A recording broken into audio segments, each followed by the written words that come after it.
Halo semuanya, selamat datang kembali di channel Neronime. Episode ketiga seri Gensoki Season 2 akhirnya rilis juga. Nah, seperti biasa, di sini kita akan membahas episode terbaru ini. Oke, tanpa berlama-lama lagi, langsung aja kita mulai pembahasannya.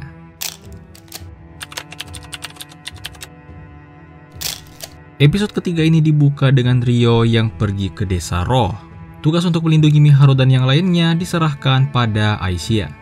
Ryo menggunakan artefak sihirnya untuk berteleport dan langsung tiba di desa roh. Latifah dan yang lainnya menyambut kedatangan Ryo. Tanpa banyak basa-basi, di sini Ryo segera bertemu dengan para tetua desa. Ryo menjelaskan maksud kedatangannya. Pertama-tama, Ryo menjelaskan tentang kemunculan para pahlawan, hingga Miharu dan yang lainnya yang ikut terpanggil. Bahkan di sini, Ryo mengungkapkan bahwa ia adalah reinkarnator. Nah, tujuan Ryo saat ini adalah mengumpulkan informasi dan mencari tahu cara agar Miharu dan yang lainnya bisa kembali ke dunianya. Selagi Ryo melakukan itu, Ryo ingin Miharu tinggal di desa roh. Untuk itulah di sini Ryo meminta izin agar Miharu dan yang lainnya diizinkan untuk tinggal di desa roh. Di akhir pembicaraan, Ryo akhirnya mendapatkan izin. Nah, kalau di light novelnya ada tujuan lain dari kedatangan Ryo di sini, yaitu untuk memberitahu tentang kemunculan Aicia. Tapi karena kemunculan Aicia dipercepat, jadinya Aicia sudah muncul di season pertama.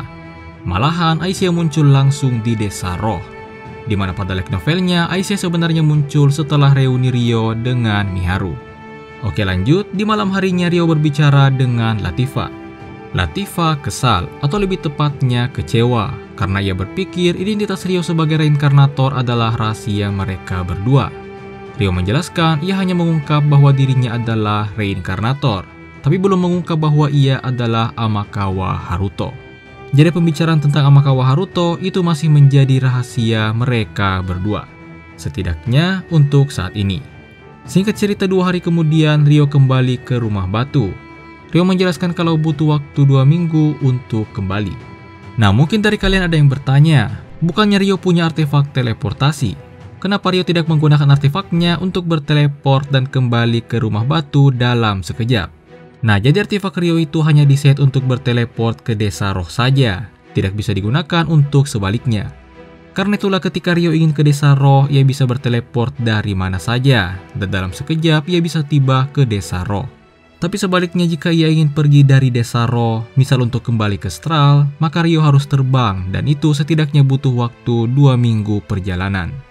Oke, lanjut. Scene kemudian berpindah memperlihatkan kastil kerajaan Galar. Nah, di sini kita akhirnya diperlihatkan debut beberapa karakter yang lumayan penting untuk cerita ke depannya. Di sini ada Raja Galar, yaitu Raja Francois, dan anaknya, yaitu putri kedua Galar, Charlotte. Yang mau spoiler, nantinya Charlotte ini juga akan menjadi salah satu harem Ryo. Untuk Charlotte ini sih kita semua sudah tahu penampilannya dari ilustrasi light novelnya. Tapi yang menarik di sini adalah Raja Francois. Raja Francois ini akan sering muncul di cerita ke depannya. Tapi sampai volume terbaru light novelnya, bahkan belum ada satupun ilustrasi yang memperlihatkan beliau ini. Mimin sendiri dari dulu penasaran bagaimana penampilan Raja Francois ini. Nah, di episode terbaru ini kita akhirnya diperlihatkan sosok atau penampilan dari Raja Francois. Rasa penasaran Mimin akhirnya terjawab juga. Oke, lanjut. Di sini Liselot melaporkan apa yang telah terjadi di Beltram. Yang dimaksud di sini adalah kejadian penculikan Celia. Raja Francois kemudian meminta Liselot untuk menjadi utusannya dan mengundang Hiroaki ke acara yang akan diadakan oleh Raja Francois. Di mana di acara itulah Raja Francois ingin memperkenalkan para pahlawan yang telah terpanggil kepada publik. Liselot menerima permintaan itu. Nah, yang menarik di sini, Liselot menyadari kalau nama para pahlawan itu menggunakan penyebutan bahasa Jepang. Dari sini, Liselot curiga bahwa para pahlawan ini memang berasal dari Jepang. Ini sekaligus mengungkap bahwa Liselot adalah seorang reinkarnator, karena ia paham dan sadar mengenai nama para pahlawan. Nah, kalau kalian ingat scene sebelum kecelakaan bus yang dialami Haruto di kehidupan sebelumnya, di situ kita bisa melihat ada 2 orang selain Haruto di dalam bus. Yang anak kecil di sebelah kiri itu adalah Suzune, yang saat ini bereinkarnasi menjadi Latifah. Sementara yang di sebelah kanan adalah Rika, yang saat ini bereinkarnasi menjadi Liselot. Nah, nama Rika yang merupakan nama tokoh Liselot juga diambil dari nama aslinya di kehidupan sebelumnya. Oke lanjut, Liselot kemudian dibawa oleh Charlotte untuk bertemu dengan Satsuki. Dan disinilah kita akhirnya diperlihatkan wujud Satsuki dalam kostum pahlawannya.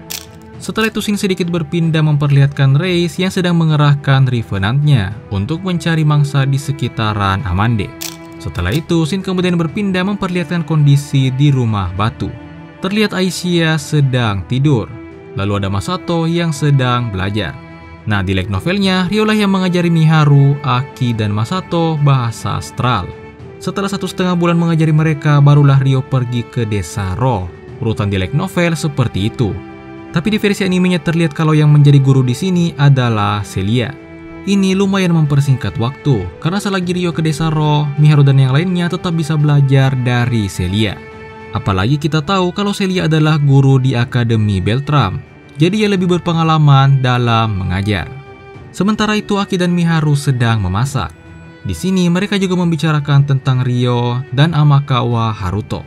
Terlihat kalau Aki sangat membenci Amakawa Haruto. Nah, jadi saat mereka kecil, Miharu, Aki, dan Haruto itu selalu main bareng. Hingga suatu ketika kedua orang tua Haruto dan Aki cerai. Ayah mereka membawa Haruto bersamanya, sementara ibunya membawa Aki. Aki yang saat itu masih kecil dan tak tahu apa-apa, berpikir kalau Haruto dan ayahnya adalah pengkhianat yang meninggalkan Aki dan ibunya begitu saja. Setelah itu, ibu Aki menikah lagi dengan keluarga Sendo. Dan disinilah Aki mendapatkan saudara baru, yaitu Takahisa dan Masato. Kebencian Aki pada Haruto masih ada hingga saat ini. Karena itulah tiap kali membahas Haruto, Aki pasti langsung jadi emosi. Lanjut, Aki kemudian mendinginkan kepalanya di luar. Ternyata di saat itulah Revenant Reis menyerang. Aicia muncul dan menghadapi Revenant itu, sementara Celia melindungi Miharu dan Aki. Nah, kalau di light novelnya, karena belum ada Celia, di sini Aicia solo melawan para Revenant sambil melindungi Miharu dan Aki di saat yang bersamaan. Tak lama, Ryo akhirnya tiba dan langsung membantu Aicia. Dalam sekejap, Ryo dan Aicia membereskan ketiga kroco ini. Ryo dan yang lainnya pun masuk ke rumah dan makan bareng. Di akhir episode, kita diperlihatkan Reis dan hasil tangkapannya. Di sini terlihat banyak orang yang telah dikalahkan oleh Revenant Reis. Nah, Reis menggunakan tubuh orang-orang ini untuk membuat Revenant lainnya. Jadi alasan Revenant yang dihabisi Ryo sebelumnya malah menjerit ingin dihabisi, itu karena Revenant ini dibuat dengan memasukkan paksa kristal sihir ke dalam tubuh seseorang. Mereka yang telah diubah paksa menjadi Revenant lebih memilih untuk mati dan dihabisi daripada terus hidup sebagai Revenant dan menderita. Lanjut, di sini Reis menjelaskan kalau ia sedang mengumpulkan pion, yaitu para Revenant ini. Para Revenant ini nantinya digunakan Reis sebagai pasukan untuk menjalankan rencananya, yaitu menyerang kota Amande. Episode kali ini pun ditutup dengan Reis yang memulai ritualnya untuk menambah pionnya. Nah, jadi mungkin itulah pembahasan untuk episode ketiga seri Gensoki season kedua ini. Episode keempat minggu depan akan berjudul Okai Rinasai, yang berarti selamat datang kembali. Ini harusnya akan menceritakan kedatangan Miharu dan yang lainnya ke desa Ro. Oke, jadi mungkin itu saja untuk video kali ini. Jangan lupa untuk like dan subscribe, dan sampai jumpa di video berikutnya.